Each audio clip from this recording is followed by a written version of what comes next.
आशीष और नूपुर के पास, और स्टॉक का नाम है यूनाइटेड ब्रूवरीज। आशीष, शुरुआत आप कीजिए। सर, तेजी के तर्कों के साथ शुरुआत करता हूं। सबसे पहले देखिए, मैनेजमेंट खुद बुलिश है, मान रहे कि पॉजिटिव ग्रोथ यहां पर देखने को मिल सकती है। हाई सिंगल डिजिट का फोरकास्ट है और अब तक का भी ग्रोथ का ट्रैक रिकॉर्ड काफी बढ़िया, प्रेजेंस बहुत स्ट्रांग है। बिल्कुल गलत कहा आपने, मैनेजमेंट तो कहता ही रहता है परफॉर्मेंस में दिखना चाहिए। ये मार्जिन्स देख लीजिए, सिर्फ 8% के मार्जिन्स आए, 11% का अनुमान था पहली बात तो, और कंपनी ने पास्ट में प्री कोविड लेवल पे देखेंगे तो 14 से 15% के मार्जिन्स आते हुए दिखे।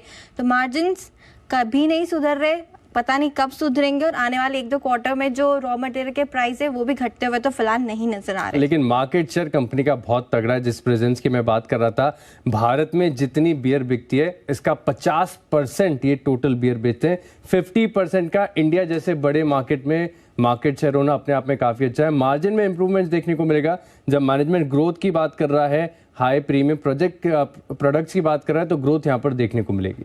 बिल्कुल, लेकिन जो रियलाइजेशन है वो घटते हुए नजर आ सकते हैं, क्योंकि जिस हिसाब से टैक्स जो स्टेट के जो टैक्स होते हैं वो लगातार बढ़ते हुए दिख रहे हैं। जब भी बजट आता है तो चाहे वो कर्नाटका का हो, तमिलनाडु का और बाकी के स्टेट्स हो, तो वहाँ पे हम देखते हैं कि बियर पे जो टैक्स लगता है वो बढ़ जाता है। उसकी वजह से जो रियलाइजेशन है उसकी एक लिमिट सेट हो जाती है, जिसकी वजह से रियलाइजेशन की ग्रोथ कमजोर आने वाले क्वार्टर में देखने को मिल सकती है। तो मार्जिन का प्रॉब्लम है तो टॉप लाइन कहाँ से सुधरेगी, रियलाइजेशन अगर नहीं सुधरे तो दोनों ही जगह पे प्रॉब्लम है।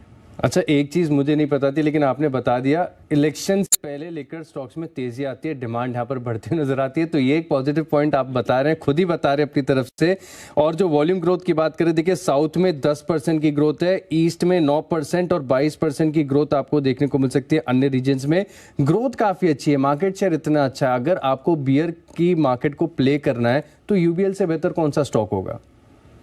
लेकिन आपने बाकी के जो रीजन है वो तो बताया ही नहीं। दिल्ली में देखे तो 1% की गिरावट है, हरियाणा में देख लीजिए वहां पर भी आपको वाई बेसिस पे गिरावट नजर आएगी। और कर्नाटका बड़ा मार्केट है, कर्नाटका में सप्लाई की दिक्कत है और वो सॉर्ट आउट ही नहीं हो रही। पिछले 1 साल से इतनी दिक्कत है कि वहां पे तो प्राइस हाइक लेना कंपनी के लिए काफी डिफिकल्ट हो गया है। हाँ, लेकिन दूसरे प्लेयर्स भी एंटर नहीं कर पा रहे इन मार्केट्स में, ये भी आपको ध्यान में रखना चाहिए। और इन्हीं सभी तर्कों से सहमत है मेरे से जेपी मॉर्गन, और 1950 रुपए का टारगेट दे रहे हैं। और सिटी का सिर्फ 1600 रुपए का लक्ष्य। और बाकी प्लेयर्स की आपने बात की तो ऐसा नहीं है कि बाकी प्लेयर्स एंट्री नहीं ले रहे, नाम बताऊंगी तो पता चलेगा, लेकिन काफी सारे दूसरे प्लेयर्स है अनलिस्टेड में भी जो यहाँ पे अपना मार्केट प्रेजेंस बढ़ा रहे हैं। ओके, तो नूपुर की प्रॉब्लम है कि लोग बियर कम पी रहे हैं, नूपुर ये प्रॉब्लम है। हाँ सर।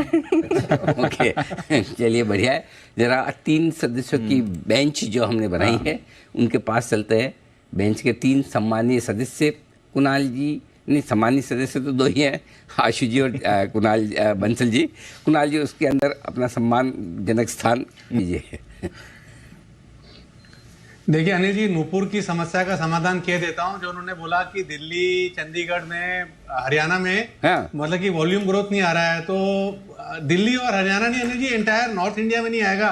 इतनी सर्दी में अनिल जी बियर कौन पिएगा, कोई समझदार व्यक्ति नहीं पिएगा, तो इसलिए वॉल्यूम ग्रोथ नहीं आ रहा है। एंड मार्केट मतलब कि फ्यूचर को डिस्काउंट करता है।